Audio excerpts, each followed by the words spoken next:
This episode of the Commercial Real Estate Investor Podcast is brought to you by my CRE Accelerator Mastermind, where you'll get access to my step-by-step investment blueprint, essentially a library of resources on how to invest in commercial real estate. You'll get connected to a supportive community of other commercial real estate investors that are doing projects just like you. You'll get personalized coaching and feedback from me every step of the way. Go to www.crecentral.com to learn more.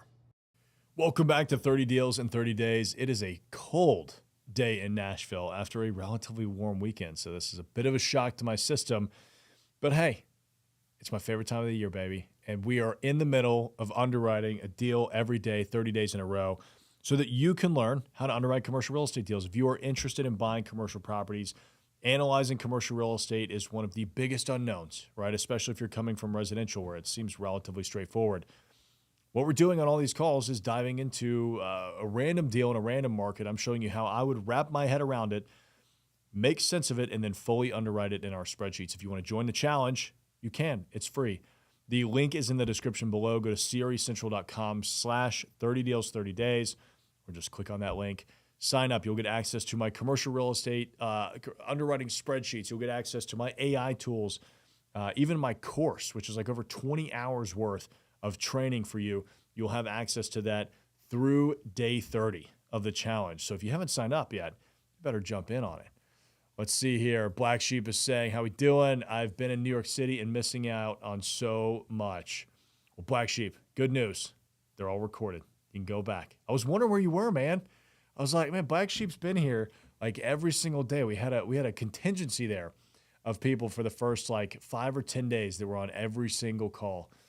Which, I mean, hey, 10 calls in a row, I'm pretty impressed. You know, it's a lot of underwriting. Today, I think we're going to be diving into a self-storage facility based on the comments that I have seen in the 30 Deals chat.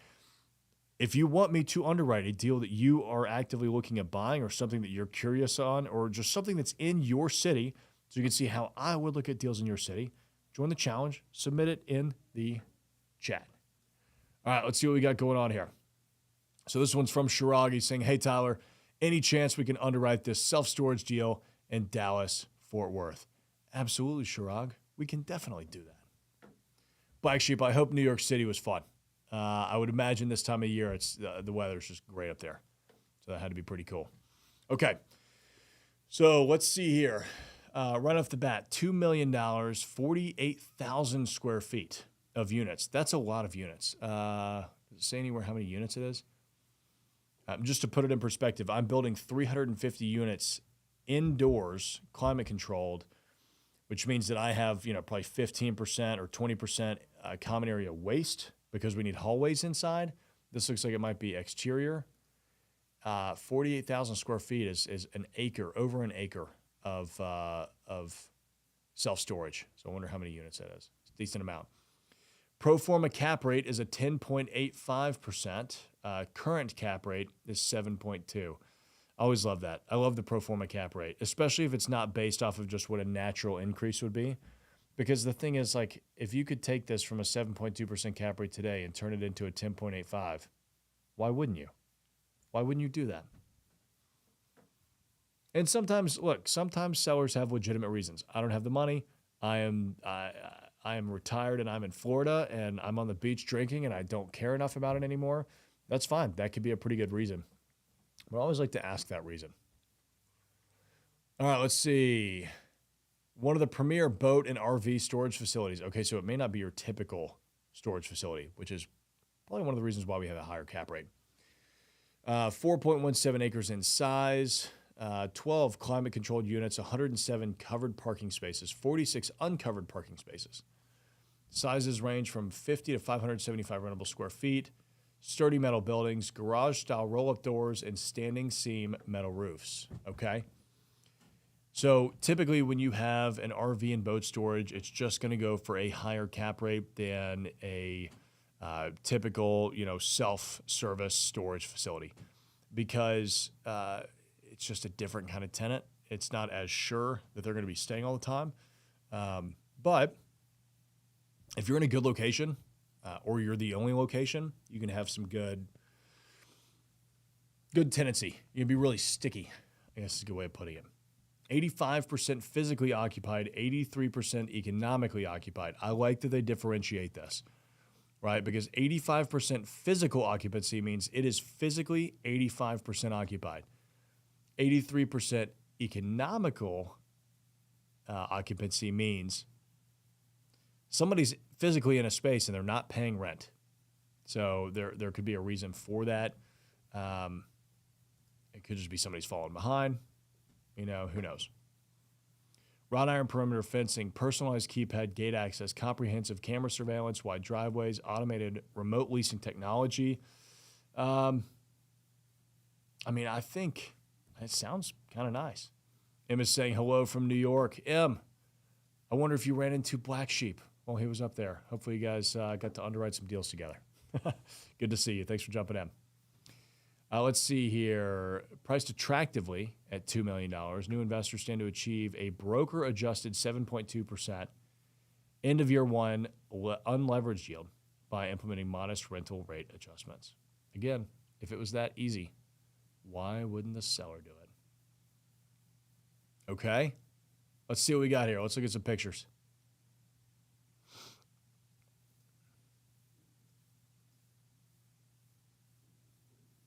That looks nice. The great thing about this type of storage is that it's really inexpensive. There's not a lot to maintain. You're talking open metal sheds. See, that's relatively straightforward. Okay. Not a lot to dive into there. This is a very simple one. I like that. Oh, no. See, I can't sign. Here's the problem with this stuff. I can't sign the confidentiality agreement because we are live streaming on YouTube, which means that I would basically immediately violate that.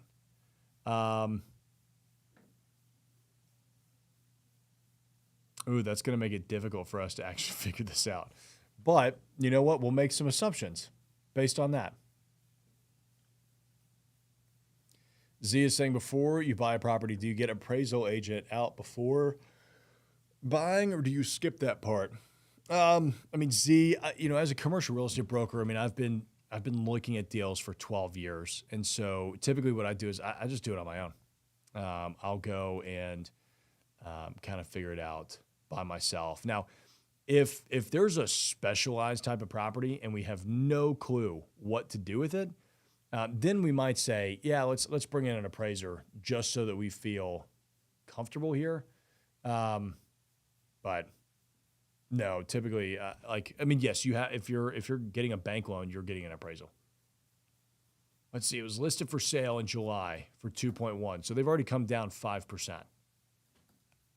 In a few months, it's a decent drop. Not a massive drop. Population is going up. That's always good. Household income is high. That means they can afford to have RVs and boats. That's you got to think through who is your ideal client. And if my ideal client for this property is somebody that owns an RV and a boat, I want to be in a part of town where there's a lot of money, because they are going to have RVs and boats and they're going to need somewhere to store them because their HOA is not going to allow them to keep an RV in the driveway, right? Or a boat. So that's one thing you want to keep in mind. Median age is perfect boating age, 36. All right. Number of employees, 12,000. Renter to homeowner ratio is 1 to 2. That's actually really good to see. So the majority of people nearby actually own their own homes. If you have enough money to own your own home, you might have enough money to buy an RV and a boat. So we're probably in a pretty decent area. Okay, we know what the current cap rate is, 7.2%. We know what the asking price is at $2 million. 116 days on market. Let's go look at RV and boat storage. Where is this deal? Dallas, Fort Worth?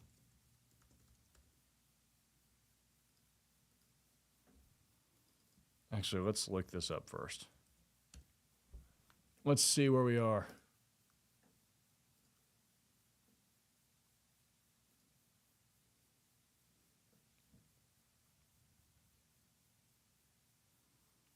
Nice big old corner piece. Looks like you're on a pretty decently sized highway.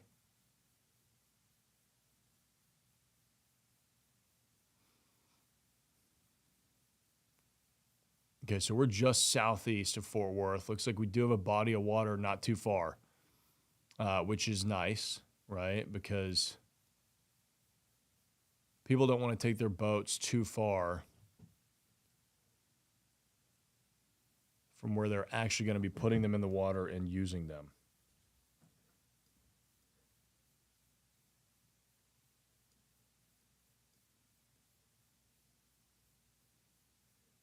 Okay. I mean, I have a decent understanding about where we are. There's kind of like a side highway, it seems. It seems to be like the main vein going through here. You got a Lowe's, Sam's. You're not far from kind of the density. See that? We've got a Sam's Club, extra space storage. And then we've got our little RV and boat park. One thing that I will note is that this doesn't appear to have a Google. Oh, it does. Premium storage. Okay. I was going to say, it might not have a Google My Business, which is one of the easiest, like lowest hanging fruits that you could ever find on a self-storage facility. Somebody that doesn't have a Google My Business page. That's this right here, right? You'd be amazed at how many of these businesses either don't have one at all or have one that is really poorly put together.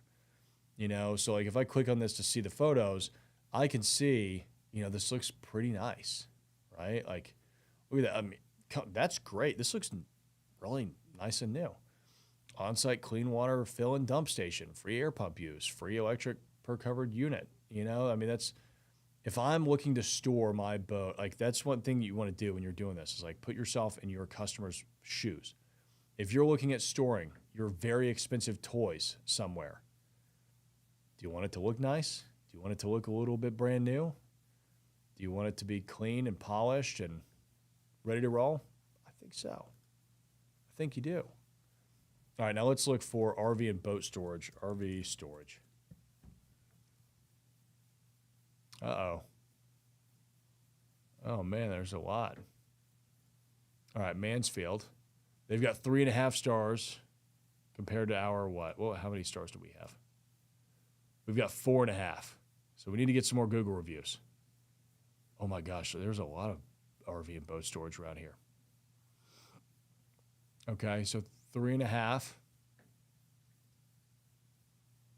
Oh, 4.7 for a affordable RV and boat storage. Now, they're further past you. I mean, it looks just as nice. Might have better signage and visibility. I can't tell because I haven't really seen the visibility from this one, right? I mean, this is the one that we're underwriting. If that's the only sign, I could see why the other one's beating us. The ranch, 8 stars. Neighbor monthly parking. Kennedy RV and boat storage. Man, you got a ton of RV and boat storage around here, man. I don't know that that's a terrible thing, but it's probably not a good thing for there to be so much competition in the area.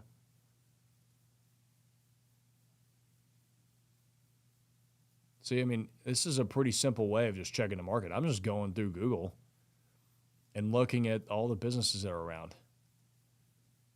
I bet you these guys get an absolute premium. I mean, come on, they're right on the lake.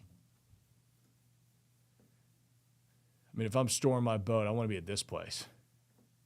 Terrible sign. You can't even read that. I mean, I appreciate the intent, but you got to make that background like white or something. This just doesn't work. That's wild. Even the guys that get it right get it wrong.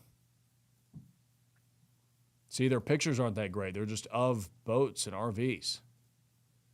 Like they haven't been intentional. Like this, these are probably all posted by customers. They have, let's see what's by owner. Oh, they're by the owner. Oh, that's even weirder. The owner posted all those. See, like if I'm trying to drop my boat or RV off here, I want to see what the facilities look like. I don't care what somebody else's RV looks like. Show me what it could look like, you know? So keep that in mind when you're doing the Google My Business. Now, let's go to their websites and see what they're charging.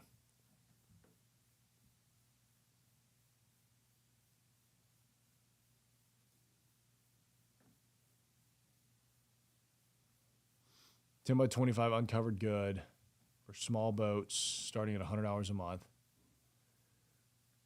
Did this one say how many spaces it had? It did, right?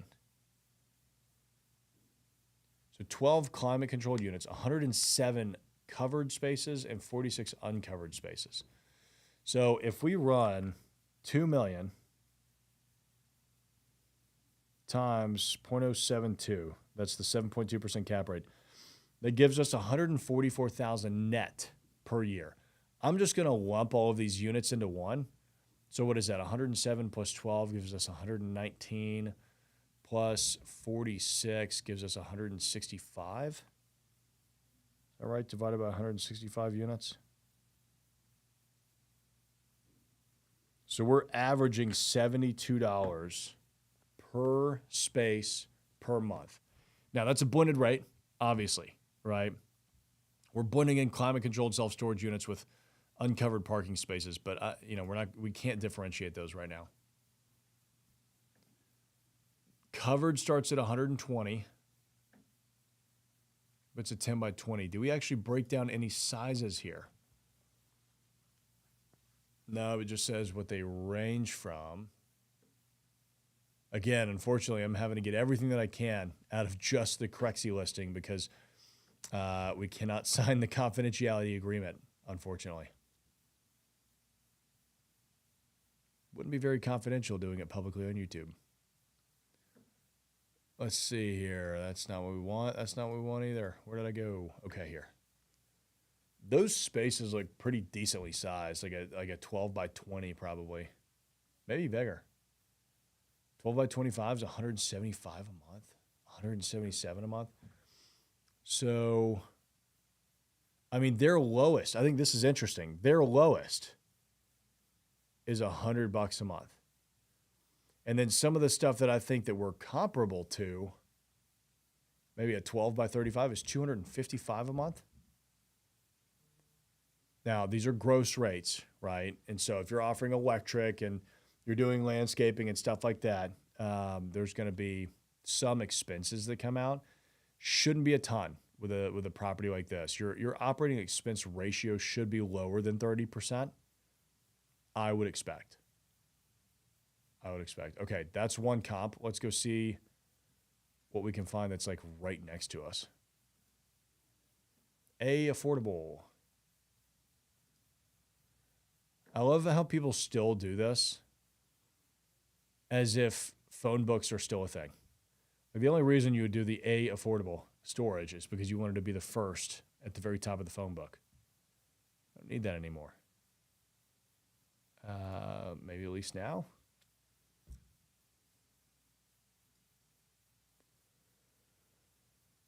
This is Mansfield, right? Yep, Mansfield, okay.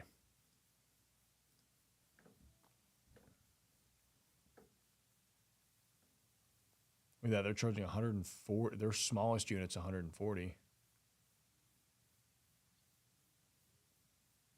All the way up to 235. So similar pricing. Like if you notice that on the last one, like this one starts at 140. It looks like their smaller unit is bigger. It's all covered too. So this is all covered with electric. So their smaller unit starts at 140, goes up to the same 235. Let's look at the ranch.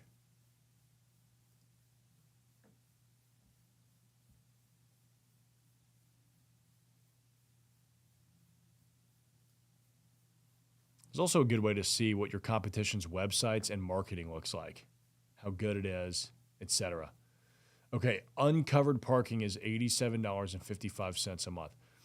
To me, what this is saying is that there's probably a scenario where it makes a hell of a lot of sense to take all of that uncovered parking right here and cover it. because let's see here. We had how many units? Was it 46? 46 uncovered spaces. I mean, let's run the math on that. 46 uncovered spaces. Even if we can only get $40 a month more, which I think we will be able to do that, times 12, that's $22,000 a year gross rent. Let's take out 30% expenses, right? Because we're probably going to be getting electric and all that kind of stuff. So that gives us an additional $15,500 a year net operating income just by covering those uncovered spaces. At the same 7.2% cap rate that they're asking, that adds $215,000 in value. I don't know exactly what it would cost to run electric for all 46 of those. And I don't know exactly what it would cost to build a basically open shed to put a roof over them, but I guarantee you it's going to be far less than $215,000. So even if it's $100,000, you're doubling your money in the first year just by doing that. It would be worth doing, right? I would say, in terms of the value on the property, right? So I'd say, maybe we just cover all of this. They're 12 by 35. Whoa, substantially cheaper. So I wonder if these are the new guys on the block and they're just really trying to grab some market share, because look at this. They're 12 by, I don't even have a 12 by 35. But it'd be somewhere in between here, right? 170 to 185, and they're asking 140. That's a pretty substantial difference. Now, I wonder if it comes with electric. They don't say. So I'm probably going to assume it doesn't, and maybe that's what makes up the difference in price.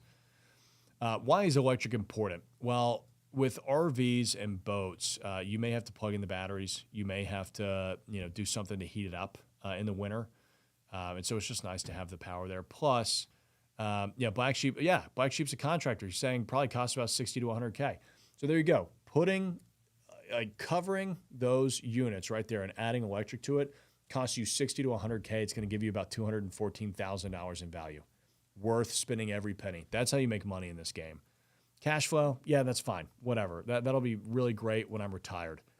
But I'm all about creating all that equity, because the amount of time it would take for you to make $100,000 in cash flow would be forever, right? So let's see. I mean, I feel pretty decent about where we're on the market. I think that we could raise our rents pretty substantially. So let's make the assumption that we're going to do what Black Sheep said. We're going to spend $100,000 to get an additional $15,500 a year in NOI for renting out those spaces. So we'll do that in our underwriting. Okay, let's get into this. So square footage is kind of funny on this because it doesn't really matter, but we'll put it in anyway. 47,891. Purchase price is $2 million. $200,000 would be nice. We're going to spend $100,000. And on that, I'm going to say we're covering those 46 spaces. We're running electric. And I'm going to get myself a nice big new sign, because I don't feel like we have a sign on this property that's really catching attention like our neighbors might be. But let's double check that. Don't take my word for it. Ooh. Total missed opportunity here on the signage. See that? You've only got a sign here, and then what looks like it may be an advertising sign here.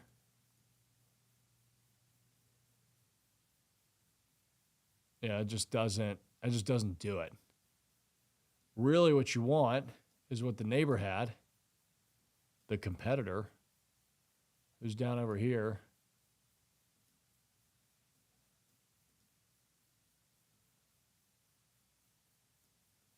Where is it? How giant the gun sign is. Well, maybe I went past them. But I know that neighbor had a giant sign.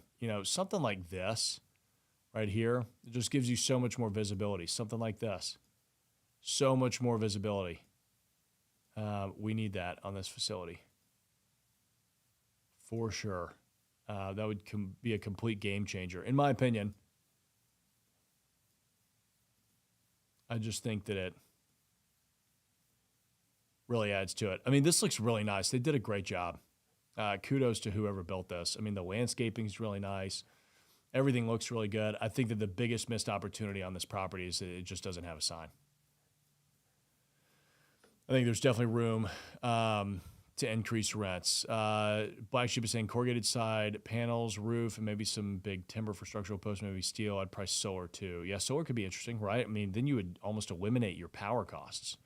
Nice catch with the missing sign. So many people miss that obvious detail. Yeah, I mean, I think that's such a big thing, right? Like, dude, if they just had a big, like a monument or pylon sign, something right there, it would make it so much more noticeable, you know? So, okay, cool. So we'll spend $100,000 to do that and add a new sign because we really need to get that fixed up. Closing costs, we need to be at 2%. So let's say $50,000. Maybe 40. Because we're going to syndicate, so we got to pay for those documents. I like bringing 25% down. To me, that's just a safer place to be today. 7% interest rate, I feel pretty confident in that with a 20-year amortization. Feel good. Now, the NOI right now is 0.072. That's a 7.2% cap rate times $2 million, which is $144,000 a year. $144,000 divided by 47,891, which is our square footage, divided by 47,891, gives us $3 a square foot. Now, keep in mind, right, that this is not your traditional type of square footage, but this at least gives us a metric by which we can operate off of.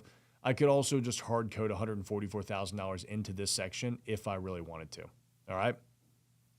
Now, let's say that year 2, I'm able to, I spend all that money and I immediately turn around and say, nope, we're going to be making $15,500 more on those covered units. And don't forget, I want to get a 3% increase, right? So we're going to basically take $147,983, and we'll just add the additional $15,500 NOI that we had.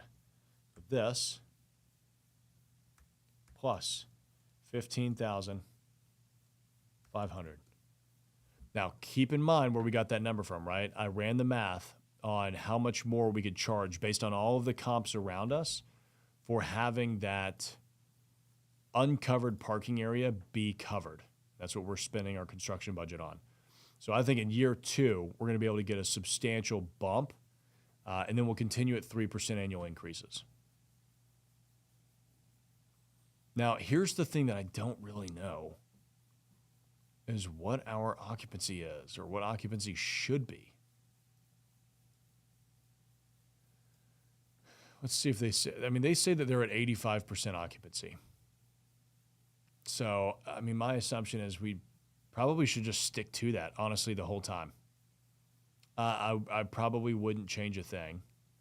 However, if I'm going to have this set at 15% vacancy, the only reason I'm doing that is twice what I would typically do on a property like this, is because there's so much competition in the area.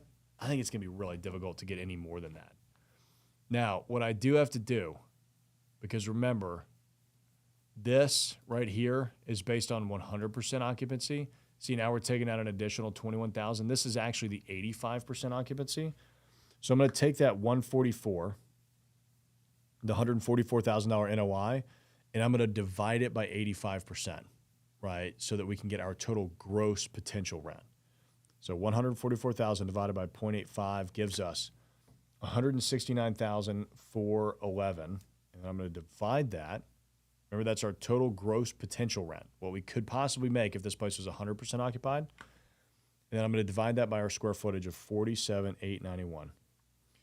So roughly, it has potential to gross $3.54 a foot. All right.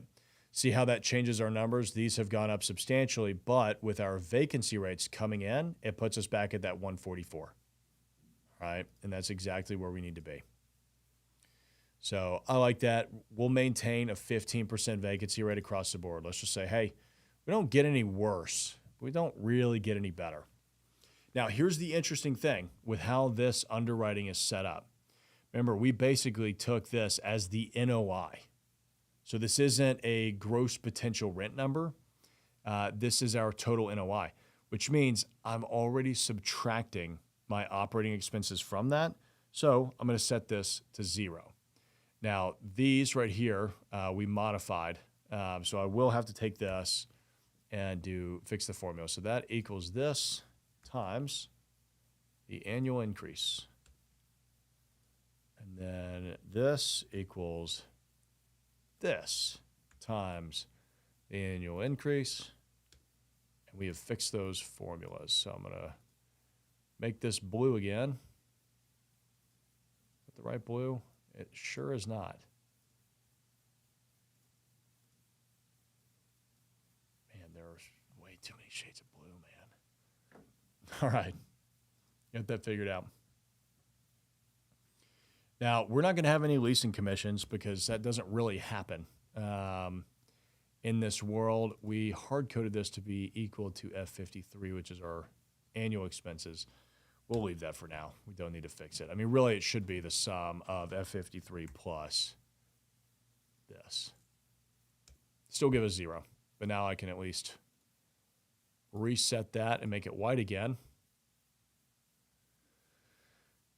And our debt service coverage ratio doesn't really quite get to where we want it to be, which is a problem. But let's go ahead and go through this as if we're going to do everything else. So let's say that I've negotiated with my bank for 12 months of interest only, so I don't have any principal pay down in that first year, right? That's why we've deleted this box right here. This is my principal that I'm paying every single year. This is my mortgage interest. You can see everything's labeled over here to the left, all right? So this is already deleted from yesterday's. We'll just leave that. Asset management fee, I think 2% is fair.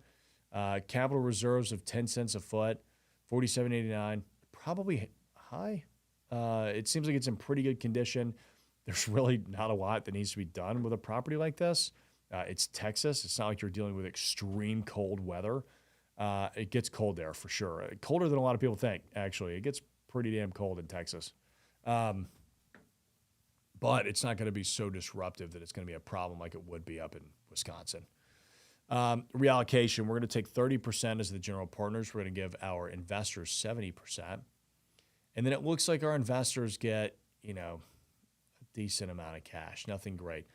I always look for anomalies in my spreadsheets. And by that, what I mean is something that looks odd, that just shouldn't really be there. So see how in these cash-on-cash returns, I have 3.33% the first year, and then it goes down? Typically, your cash-on-cash returns don't go down.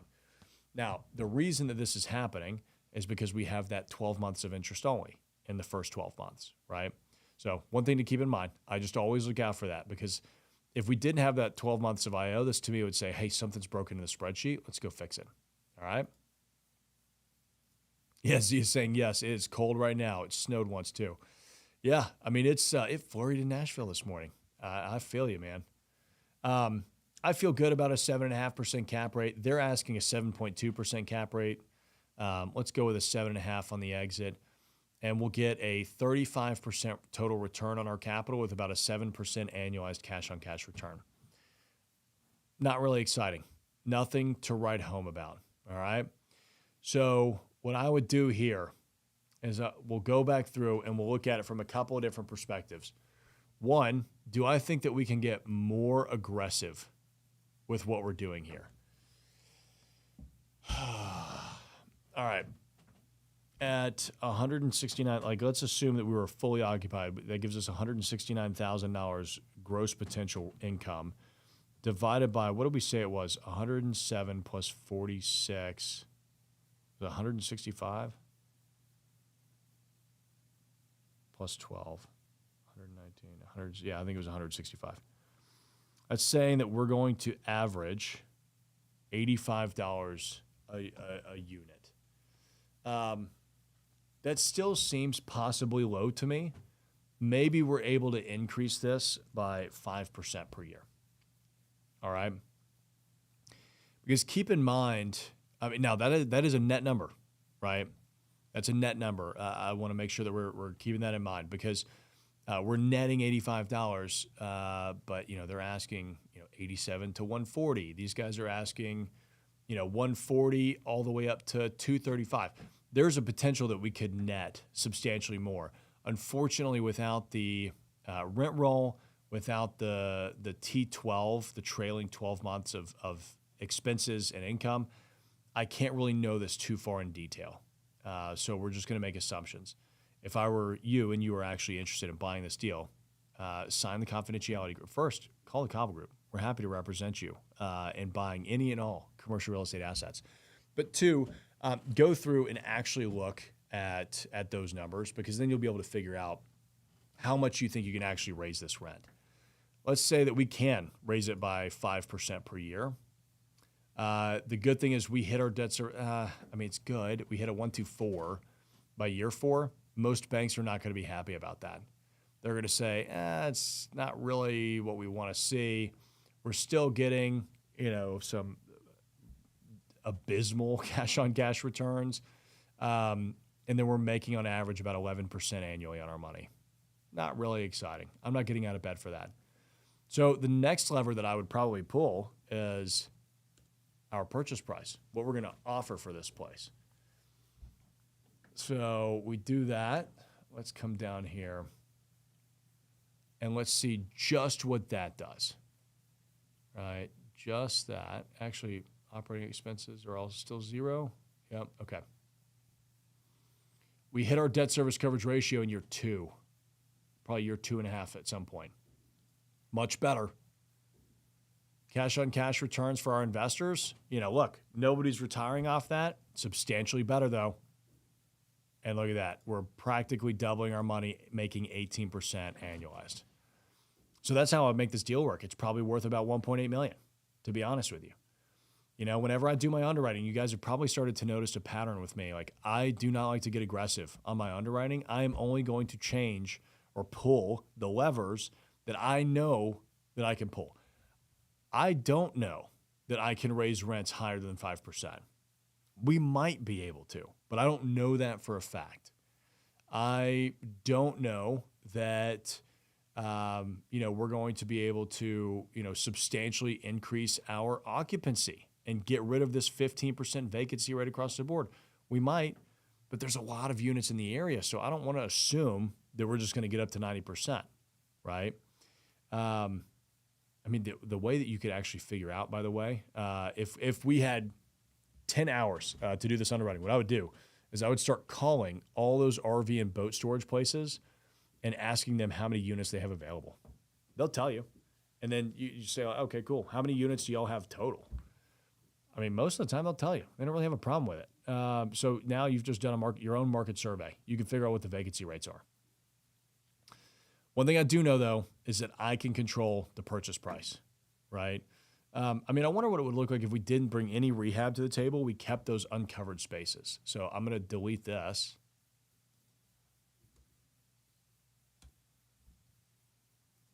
And we can actually turn this blue again.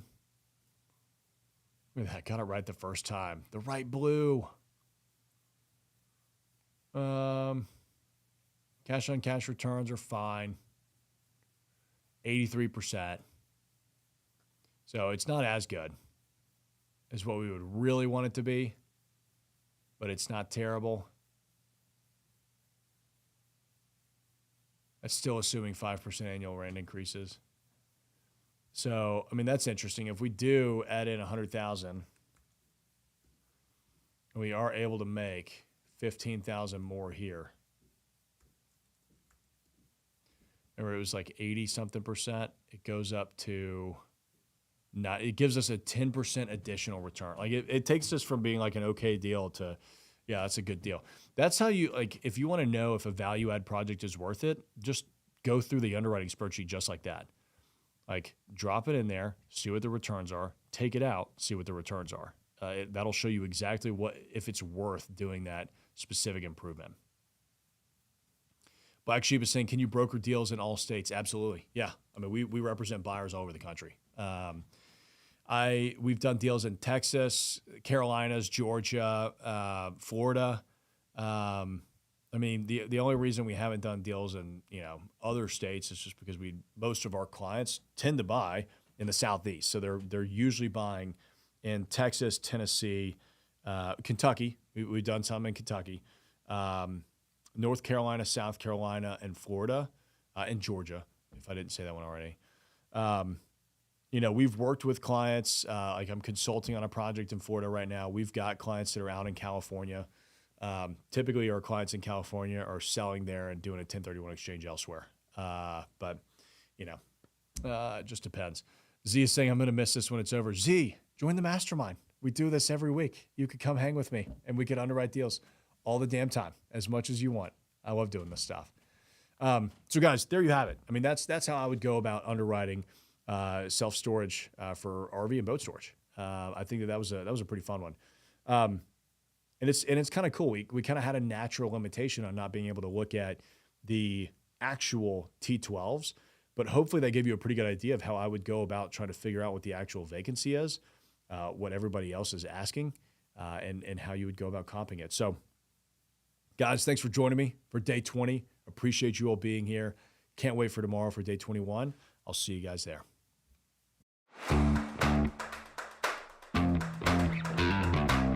This episode of the Commercial Real Estate Investor Podcast is brought to you by my CRE Accelerator Mastermind, where you'll get access to my step-by-step investment blueprint, essentially a library of resources on how to invest in commercial real estate. You'll get connected to a supportive community of other commercial real estate investors that are doing projects just like you. You'll get personalized coaching and feedback from me every step of the way. Go to www.crecentral.com to learn more.